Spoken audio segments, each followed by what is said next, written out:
All right, hey now, it's the Rob from 1061. Rob, wait. What? This is post to post. We got to do something big, something out there. What were you thinking?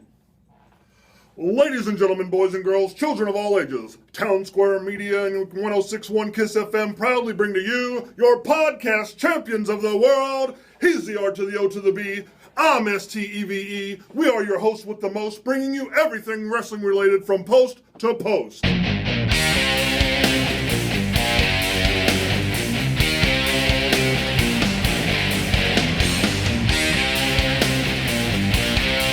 All right, hey now, it's the Rob from 1061 KISS FM, here with my tag team partner in podcasting. Hey guys, it's me, Steve, web contributor to 1061evansville.com. And there's not a whole ton to talk about in the world of wrestling. I do feel like we are in a sleeper period where they're just trying to hold us off until a draft. Yes. And there's not been a whole lot of news, although I will say I have been falling behind a little bit on my wrestling news this week. It's just been busy this week. Yeah.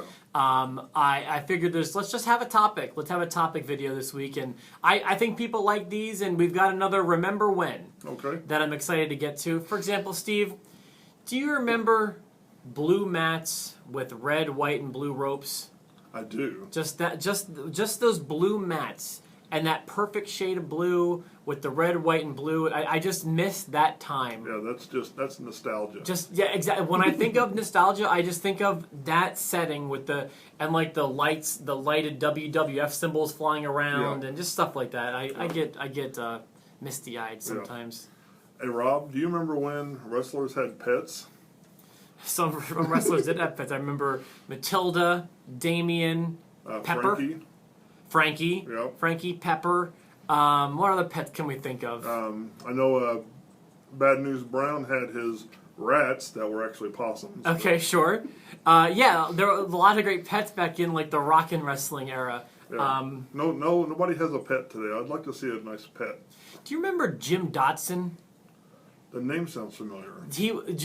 Whenever I see him, I know I'm watching an era of wrestling that is good. Jim Dotson was the big, beefy security guy who recently passed away. He wore that hat, the leather hat. He was stacked. He was in the security. He was always like in like the front row of the crowd or like right over the barrier. You know who I'm talking about, right? I believe I do. Yeah, the big beefy guy who recently passed away. If Jim Dotson is part of the show, he was never like a part of the show, but if you see him in the crowd, you knew you were watching a great time of the Attitude Era.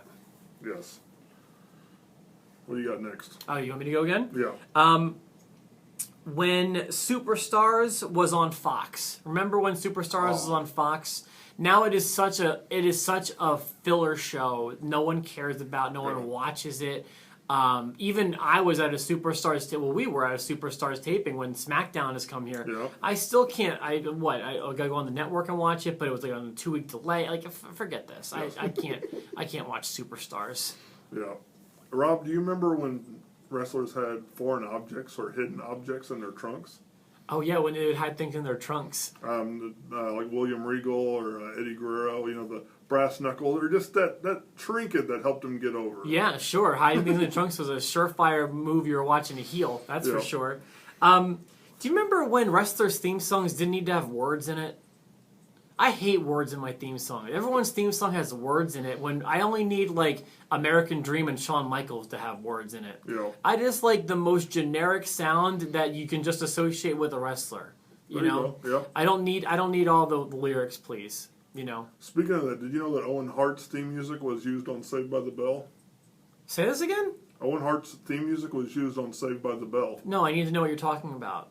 Owen Hart's theme music? Which one? It was a couple times, but whenever in the Max, like some of their go-to dance music is Owen Hart's theme music. I did not know this at all. Yep. And where can you produce for me an episode? Like I'll do a little research. Yeah, please do. I'll produce, but because the first time I heard that, and my jaw just dropped. I'm like, oh, is Owen Hart coming to the Max? Huh. Interesting. not to get off topic. Yeah. All right. Cool. I did not know that. Who's up? Are you up or am I up? I'm up. Let's see. Rob, do you remember when we knew who the top 10 contenders were? That's a great one. Yeah, I do. And now they've got like online, they release like a power list or something, but that's not the same thing. Yeah, I used to, especially like in the magazine publications, you can go and you can find out who the champion, the number one contender, and all The top 10 contenders. Like, you only hear if it's number blank contender, nowadays it's always one. Yeah. But there used to be like a number 10 contender. Yeah. Yeah, that was fun. Remember buckets? Whether it was buckets of slop, buckets of blood, buckets of salt. There used to be buckets in wrestling, and there was no more buckets. Like, seriously, WTF, bring back the buckets of stuff. Yeah, I need to see a good bucket thrown on somebody. I think the most nostalgic bucket is a slop bucket for me, with the Henry Godwin and Phineas Godwin. Yeah. Their sloppings, to me, were what I get nostalgic for. Yeah, it was gross, but yeah, you always appreciate it when somebody got a good slopping. Like Sunny or something. Yeah. Rob, do you remember when WWE had competition? I do miss those days for sure. I mean, it forced the product to be good, and I mean, wrestling was everywhere. Yeah, it was. I didn't realize it at the time. Like when I was such a diehard WWE mark, and I just wanted WCW to go away because they were stealing all my favorite stars. Yeah. Like I was like, screw this. But now I'm like, wow, I should have been thanking them the whole time, keeping everything fresh. Thanks. Remember, speaking of those kind of days, remember when they would celebrate a new hour? Like, for example, whether Nitro was... So, when Raw was 1 hour and Nitro went to 2 hours, they'd have a big pyro celebration with lights when hour 2 would start. Yes. So then WWE would go to a second hour to match Nitro, and they had to... While they wouldn't have pyro and lights, they gave it a whole different name. They called it the War Zone. Yes. You're not watching Raw anymore. You're watching a whole different show. This is the War Zone. Yeah. Like, and then when Nitro went 3 hours, there'd be 2 celebrations for the change of the hour as opposed to just the one. Yeah, I think the second hour celebration was like, yeah, it's almost over. Right, exactly, yeah. So, that was back when you had 5 hours of wrestling to watch on a Monday. Oh my goodness, yeah. Oh my God. What's next? Rob, do you remember when kayfabe was actually a thing? Yeah, when you had to try to protect the industry and stuff like that, now it's like so open and out there. Those were the good days because the people really cared about what they were doing then when they had to protect themselves. Now everyone knows what's going on. Yep. It's a different time. Remember Todd Pettengill? That's a voice that's just nostalgic for me, a face and a voice that makes me happy to see and hear. Yeah, he was the voice that always sold the pay-per-views for me. Yeah, very much so. He's in radio. I think he still is, but I know he was in radio, went to WWE, and then returned to radio in New York City. Okay. So that's what he was doing. All right. With Scott and Todd. Nice. Rob, do you remember when fights used to go outside the arena?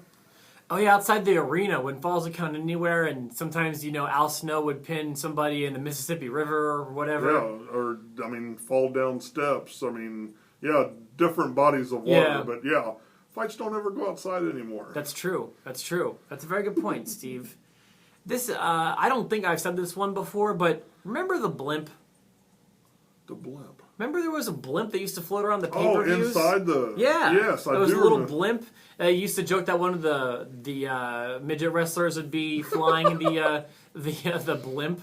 But it would have like either WWF on it or it would have like the karate fighters on it or whatever, but it would float around the pay-per-views. Yeah, that's where their sponsors would always end up being, so wow. That's the one. Yeah, I haven't thought about the blimp in forever. That's what this is for. Remember the blimp? Yeah. You got more? Do you remember when wrestlers used to speak for themselves? Yeah, although I almost feel like that happens more today. Like, you're less likely to see a guy with a mouthpiece than you were 20 years ago. Well, I don't necessarily mean having a mouthpiece, but actually being able to say what comes from their mind opposed to a writer's mind. Okay, sure. And I know they didn't always do that with everybody, but like back, especially in the Attitude Era, they basically said, this is your topic, you have carte blanche. And I don't think we get a lot of that anymore. Yeah, I still feel like it's kind of bullet point structure, but it is kind of, it's different. I will agree with that. I almost touched upon this one a second ago, but remember when midget wrestlers used to be minis? They called them minis, but not only were they called minis, they were literally miniature versions of your favorite wrestlers. Yes. Like there would be a mini Vader and like a mini Hitman, or like I can't think of other mini Mankind. Yeah, there was why? What was the thought process there? I don't know. Lack of imagination. I don't know. You have any more? I've got one more. Do you remember when wrestling was for all ages? I do. I do, and I feel like they want it to be that way now with the TV era. I feel like they want it to be, but it's less family oriented now. Like back in I know that people watch it with their kids now. I think that's great, but like back in the '90s and '80s, you could really watch it with your folks. Well, see, I was actually thinking the opposite. I mean, because back in the '90s, they had the scantily clad women, and they had ECW, and they didn't really pander to the younger kids could watch. They had their comedy. But now it kind of panders to the younger crowd, and that leaves the adult fan out. Sure. Okay. Yeah. Well, I do think when I was saying the '90s, I was talking about the pre-Attitude Era, like the new generation, okay, and then like the stuff like that. Okay. But yeah, I do think that I feel like you almost can't. Here's my problem. Maybe you can't go back. Like when you went all edgy and attitude-y, you just can't go back to being PG. Maybe that's what I feel like. That may be what it is. So, and one last one. Remember when they used to be called presidents as opposed to general managers? Oh, yeah. You had President Jack Tunney. You had President Gorilla Monsoon, President Roddy Piper, whoever the case may be. That was so much better than a general manager making a decision, in my opinion. And now we're going to have two general managers. Now we're going to have two, exactly. Thank you for reminding me, Steve. I do appreciate that. That's our edition of Remember When this week. We always give you some sort of topic when news is slow. For myself, the Rob, my tag team partner, Steve. Because I'm the Miz, and I'm awesome.